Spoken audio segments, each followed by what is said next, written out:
Qeyri-rəsmi sənədlərə inansaq, ölkəmizdə təxminən 1 milyon sənədsiz ev var. Bu, bələdiyyələrin 1 milyon evdən gəlir götürə bilməməsi deməkdir ki, bu da ciddi rəqəmdir. Sənədləşdirmə işləri sürətlə aparılarsa, həm mənzil bazarı canlanacaq, həm də bələdiyyələr üçün sərfəli olacaq.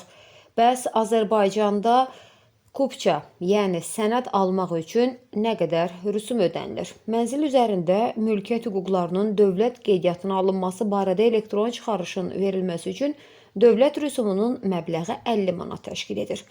Çıxarışın hazırlanma müddətindən asılı olaraq əlavə xidmət haqları tətbiq olunur. Belə ki, sənəd 10 iş gününə təqdim edildikdə 36 manat, 7 iş gününə 54 manat, 3 iş gününə 72, 1 iş gününə hazırlandıqda isə 108 manat ödəniş tələb olunur.